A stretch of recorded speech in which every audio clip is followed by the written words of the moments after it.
Bonjour à tous et bienvenue chez vous. Aujourd'hui, je me situe place Sainte-Catherine, une place qui est évidemment connue pour ses restos de fruits de mer. Mais moi, ce soir, c'est dans un resto éthiopien que je vais me rendre. On ira faire un petit tour dans une boutique qui sent bon le papier. Mais tout de suite, petit déjeuner chez Charlie, une boulangerie véritablement artisanale.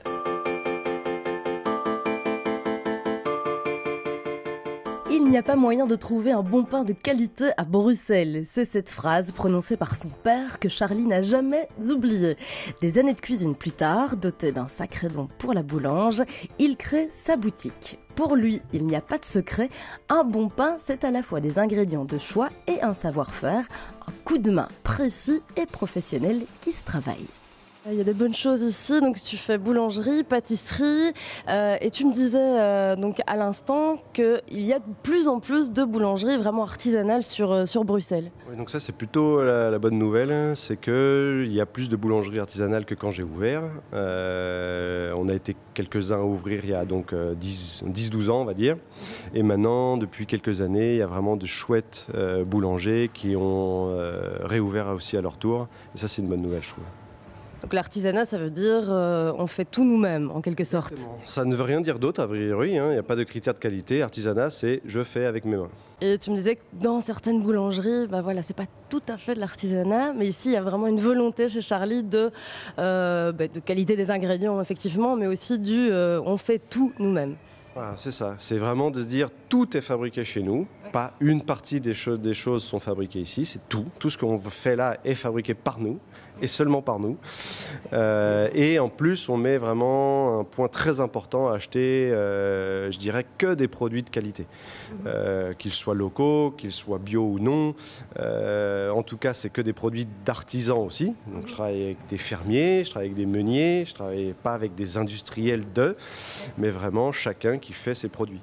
Que ce soit aussi des agriculteurs pour leurs fraises ou leurs framboises ou autres. Voilà, je vais pas travailler avec, par exemple, les Hollandais qui travaillent tout en serre, mais plutôt avec l'agriculteur bio en Belgique. Il y en a qui vendent ces produits, qui font pousser et vendent ces produits-là.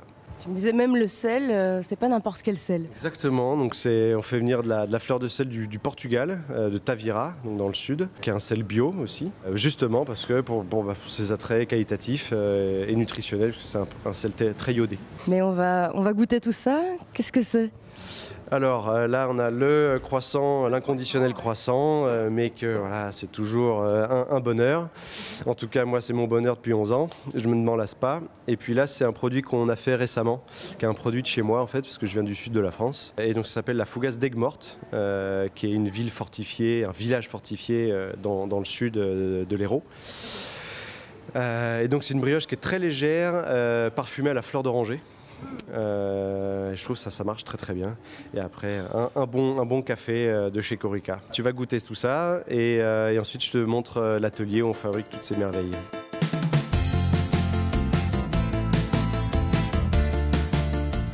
Je m'étais laissé séduire par le doux parfum de la pâte beurrée, mais le goût y est aussi. Direction l'atelier en face où le tourailler confectionne les croissants et autres viennoiseries. Après cette petite pause petit-déj bien agréable, je décide de me rendre chez Moiré. Bonjour Gabrielle. Bonjour Marie, bienvenue. Chez Moiré. Tout à fait.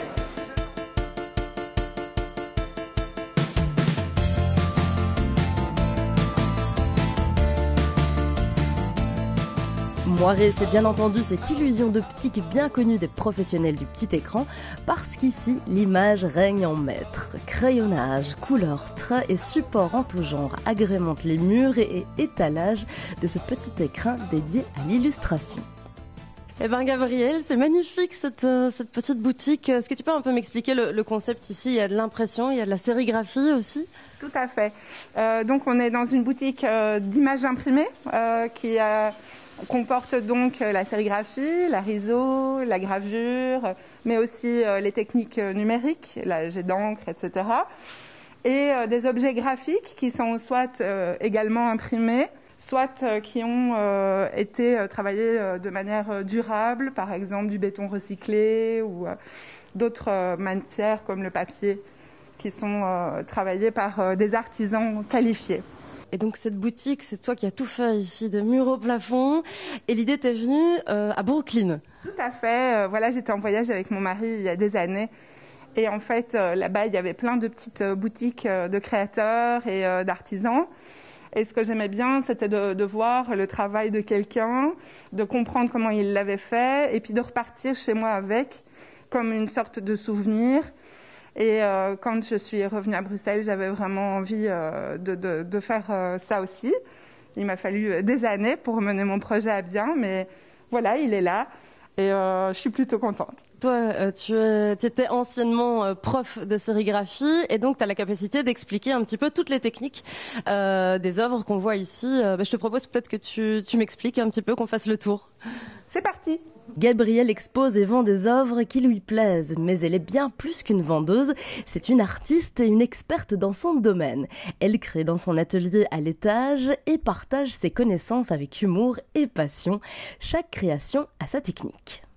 Donc voilà, ici, c'est le Wall of Fame, hein, n'est-ce pas? Donc de tous les artisans que j'ai choisis. Ils pratiquent plusieurs techniques différentes. On a ici, par exemple, de la linogravure, là de la risographie, gravure, sérigraphie et impression numérique, jet d'encre. Il y a plein de techniques différentes, dont la sérigraphie que tu comptes proposer ici en atelier. Oui, tout à fait. L'idée est donc de partager le savoir-faire avec d'autres personnes et de proposer des ateliers liés à l'impression sérigraphie, mais aussi à d'autres techniques d'impression. Et d'ailleurs, Marie, écoute, je pense qu'on va s'y mettre. Moi, je t'ai imprimé, toi pas. Donc, je te propose que tu essayes de faire ta propre sérigraphie. C'est parti!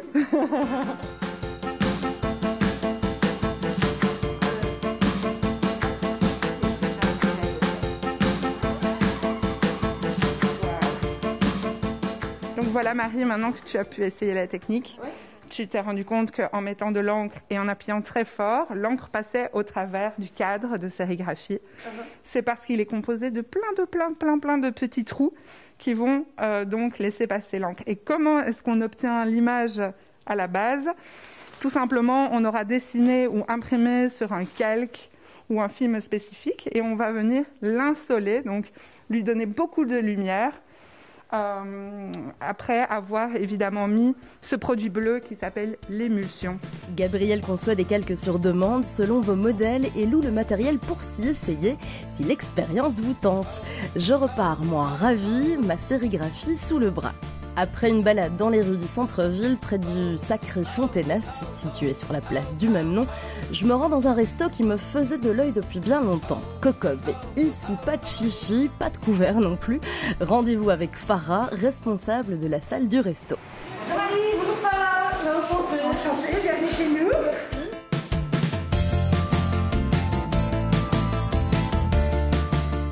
La décoration invite au voyage, me voilà en Éthiopie et ça sent bon les épices qu'ici on utilise à foison. Moi, je suis super heureuse d'être là aujourd'hui chez Cocob parce que ça fait des années que des amis me parlent du resto et puis j'ai jamais mangé éthiopien donc voilà, je viens un petit peu pour découvrir. Donc, ce restaurant a été créé en 2007 avec deux fondateurs, Pierre et Nassim. On a plusieurs types de clients, plusieurs nationalités confondues, c'est très cosmo. En même temps, on fait énormément de plats véganes, donc ça intéresse aussi tous les gens végétariens et végétaliens. D'accord. Peut-être le mieux, c'est de te faire un petit peu découvrir notre cuisine, notre carte surtout. Allez, je me lance. On va partir à l'aventure ce soir. Je vais tout justement demander au chef cuisinier qu'il nous fasse un petit peu découvrir différents assortiments.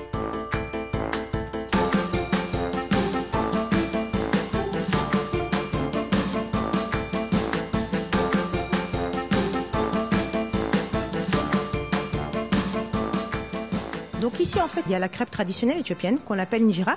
C'est une crêpe qui est faite avec une céréale qu'on appelle le teff, la plus petite céréale qu'on va retrouver au monde en Éthiopie. Donc elle est très très riche au niveau des fibres et au niveau de la digestion. Donc ici, on va retrouver en fait des dés d'agneau de lait au gingembre. Donc là, je vais un petit peu à chaque fois expliquer les plats et te montrer justement comment on décore en Éthiopie les plats. Si tu veux, en Éthiopie, les mamans vont commencer à faire sécher des piments au soleil, puis elles vont rajouter des épices. Chaque maman va l'interpréter à sa manière. Ça peut monter facilement à quarantaine d'épices en Éthiopie. Ici, pour prendre soin de toi, Marie. Ce soir, on a mis une quinzaine d'épices, hein, ça va? Alors, ici, on va retrouver un haché de bœuf dans une sauce au curcuma. Donc, si tu veux, pour le moment, on a utilisé le beurre qui est l'épice traditionnelle, le gingembre et le curcuma. Et on va terminer ici avec des épinards au gingembre. Donc justement, les couverts ici, il n'y en a pas. Donc c'est les crêpes là, le petit panier que tu as près de toi, que tu peux me passer, je te remercie. Donc c'est tout à fait la même crêpe qui se trouve là. Et il faut savoir qu'en Éthiopie, ils ont une petite tradition, d'accord? La première bouchée qu'on va couper de cette crêpe, ça s'appelle la gourcha. Lorsqu'on est invité en Éthiopie à table, il faut savoir que cette première bouchée, on ne se la met jamais directement en bouche. Il faut toujours l'offrir à un prochain à table. Pour eux, c'est un signe de respect et c'est aussi une manière de souhaiter la bienvenue. Un grand merci, Farah. Je pars à l'aventure alors. Le menu dégustation a tout pour me plaire. J'adore le principe. Un petit peu d'épinards au gingembre par-ci, un petit peu de lentilles au curcuma par-là. Je grignote et goûte à tout.